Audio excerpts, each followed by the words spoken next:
بسم اللہ، الحمدللہ والصلاة والسلام علی رسول اللہ۔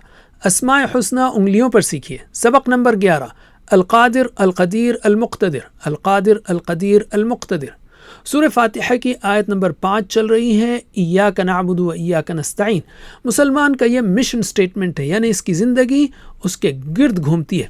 زندگی کا مقصد ہے اللہ کی عبادت، زندگی کے ہر پہلو میں، اور ایسی عبادت کے لیے ہر وقت اللہ کی مدد چاہیے۔ اس لیے اس آیت کے تحت ہم کئی نام سیکھیں گے۔ پچھلے سبق میں ہم نے سیکھا ایاکا کے تحت 3 نام، تو چھوٹی انگلی لیجئے اور 3 بار دبائیے، ہر بار دباتے ہوئے کہیے الواحد الاحد الوتر، الواحد الاحد الوتر۔ اور نعبدو کے تحت 2 نام، تو 2 بار چبھائیے، الالہ الحق، الالہ الحق۔ آیت کا دوسرا حصہ ہے وَإِيَّاكَ نَسْتَعِينُ، اور ہم تجھی سے مدد مانگتے ہیں۔ ہم اس سے مدد مانگتے ہیں جو کر سکتا ہے، جس کے پاس قدرت ہے، قوت ہے، پیسہ ہے، اور سنتا ہے، جانتا ہے، قریب ہے، اور 3 مدد کرتا ہے، سن کر خاموش نہیں رہتا۔ تو ہر نقطے پر ہم 6-7 نام سیکھیں گے۔ تو پہلا نقطہ ہے وہ مدد کرنے پر پوری طرح قدرت رکھتا ہے۔ اس کے لیے 3 نام ہیں، القادر قدرت والا، القدیر بڑی قدرت والا، المقتدر زبردست قدرت والا۔ اب ان کی کچھ تفصیل لیں گے۔ القادر یعنی قدرت رکھنے والا، اللہ جو چاہے کرنے پر پوری قدرت رکھتا ہے، کوئی بھی اس کے فیصلے کو روک نہیں سکتا۔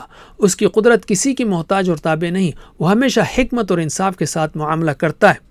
عملی پہلو، مشکل وقت میں اللہ کی قدرت پر بھروسہ کریں اور یقین کے ساتھ دعا کریں۔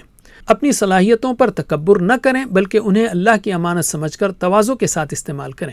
القدیر بڑی قدرت والا، ان اللہ علی کل شیء قدیر، بے شک اللہ ہر چیز پر پوری قدرت رکھتا ہے۔ اس کی قدرت ہر اعتبار سے مکمل ہے، ہر چیز کو گھیرے ہوئے ہے، وہ وقت، جگہ یا کسی سبب کے تابع یا پابند نہیں ہے۔ عملی پہلو، جب حالات ناممکن لگیں تو مایوس نہ ہوں، یاد رکھیں کہ اللہ کی قدرت ہماری سوچ سے کہیں زیادہ بڑی ہے۔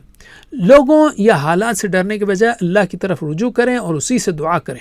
المقتدر زبردست قدرت والا، وَكَانَ اللَّهُ عَلَى كُلِّ شَيْءٍ مُقْتَدِرًا، اللہ ہر چیز پر پوری طرح قدرت رکھنے والا ہے۔ اس کی قدرت ہر طرح سے غالب ہے، کوئی اس کا مقابلہ نہیں کر سکتا۔